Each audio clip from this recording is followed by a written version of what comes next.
Hello दोस्तों, आज हम आप लोग को हिस्ट्री चैप्टर क्लास 8 का chapter number 11 the first war of independence 1857 पढ़ाने जा रहे हैं। देखिए, the revolt of 1857 was the landmark in the history of India struggle for freedom. It started on May 10, 1857 with the mutiny of soldiers in Meerut cantonment. The revolutionary soldiers marched towards Delhi on May 11, 1857. Delhi was a mute witness to a band of sepoys who crossed over the river Yamuna and entered the Red Fort. मतलब ये जो है first war of independence जो है हमारे देश के लोग जो है काफ़ी परेशान हो गए थे ब्रिटिशर से, क्योंकि काफ़ी 100 साल से वो रूल करते आ रहे थे। करीब 100 साल के बाद सारे सिपॉइज मिल गए, सारे फार्मर्स मिल गए और एक रिवोल्ट किए। तो इसका नाम first war of independence. And इसके जो है लीडरशिप थे वो बहादुर शाह जफर टू थे। और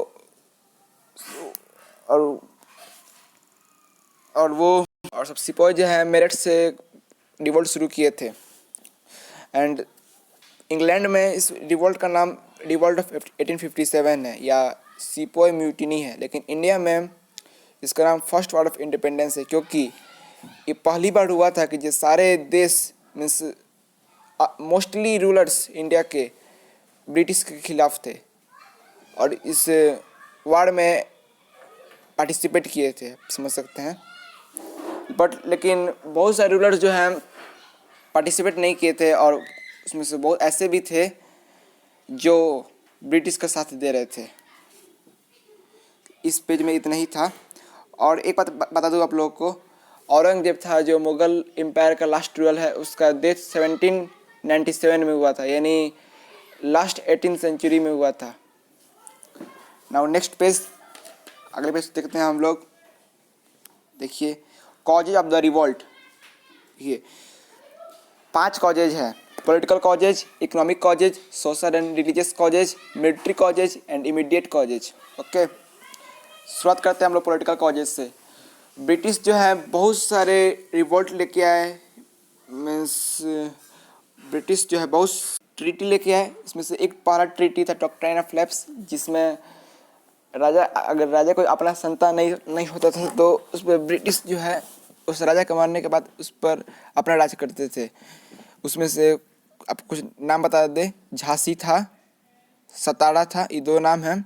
वैसे करीब 13 करीब ऐसा नाम था जिसमें इसका अपने संतान नहीं थे, अपना वारिस नहीं थे, ठीक है, अपना वारिस नहीं थे। और दूसरा ट्रीटी था सब्सिडियरी अलायंस, जो 1801 में लाया गया था ब्रिटिश के द्वारा। इसमें हमारे देश के नवाब उस वक्त थे वजीद अली शाह। उसमें वजीद अली शाह थे, उससे ये ट्रीटी ली गई थी। इसमें था कि इंडिया के रूलर को अपना सेना नहीं रखना है, वो ब्रिटिश से करेंगे। अगर उनका कभी सेना की जरूरत पड़ेगी, अगर नवाब उसको, तो वो रक्षा करेंगे ब्रिटिश। और ये लॉर्ड डलहौसी आप देख सकते हैं यहाँ पर, डू यू नो। देखिए, इसमें इतना ही था पॉलिटिकल कॉलेज में, यही मेन कॉलेज था। लॉर्ड डलहौसी जो है इंडिया के गवर्नर जनरल 1848 में बना था, ठीक है। And now next is economic causes. And आपको एक चीज़ और बता दें, आपको इसमें हम लोग का इंडिया का last governor general Lord Mountbatten था, ठीक है। आपको एक्स्ट्रा बता देते हैं। वैसे आपको आगे लास्ट चैप्टर में मिलेगा हिस्ट्री के क्लास 8 में ही। पहला नहीं, मतलब उस वक्त था 1848 में लॉर्ड डलहौसी, एंड 1947 तक जो है मिस 1947 उसमें लास्ट था Lord Mountbatten. Okay, now economic causes. इसमें क्या था कि हमारे देश के किसान को अपने से कोई अनाज नहीं उगा सकते थे। जैसे मान लीजिए खेत किसान का है, ठीक है, लेकिन ब्रिटिश के आगे चलती थी कि जो बोलेंगे वहीं उन लोगों को उगाना होगा। जैसे नील की खेती होती थी, उससे जो है ज़मीन फर्टाइल से अनफर्टाइल बन जाता है, जिससे जो हमारे स्वास्थ्य के लिए हानिकारक है। मीन्स उसका क्रॉप रिडक्शन है वो कम हो जाता है। तो इसलिए वो लोग अपने फ़ायदे के लिए इनको फोर्स करते थे या मजबूर करते थे इकोनॉमिक कॉजेज में। ये थे इकोनॉमिक कॉजेज, आपको हम समरी बता देते हैं, ठीक है। Now next is social and religious causes. इसमें जो है डिस्क्रिमिनेशन होता था रिलीजियस पे या कास्ट पे। इस पे जो है पहले था कि अगर कोई धर्म चेंज करता है, बदलता है, तो उसका जो संपत्ति है वो हट जाता है। लेकिन ब्रिटिश ने ये लागू कराया कि जो भी कोई क्रिश्चियन बनेगा उसका संपत्ति रहेगा। और इसमें एक और था, इसमें जो वो लोग उस वक्त जो है कम ट्रेन भी ला दिए थे 1848 में, कहीं नहीं 1848 में नहीं, 1856 में लाए थे शायद, हाँ 1856 में ट्रेन ट्रेन ब्रिटिश ने शुरुआत किया था हमारे इंडिया में। शुरुआत किया था उसमें इंडिया ने। और उसमें जो है इंडियंस को अलाउड नहीं था फर्स्ट क्लास कंपार्टमेंट में बैठने का। आपको आपने पढ़ा होगा महात्मा गांधी जो एक बार बैठ गए थे तो उन्हें ट्रेन से फेंक दिया गया था। उस दिन से उन्होंने शपथ खाई थी कि वो लोग ब्रिटिश को हटाएंगे। आप लोग पढ़ा होगा क्लास 2 3 में या 4 में। द नाउ नेक्स्ट देखते हैं। यही था, मतलब इंडियंस को अलाउड नहीं था फर्स्ट क्लास कंपार्टमेंट में बैठने का। अब तीसरा कॉलेज है मिलिट्री कॉलेज।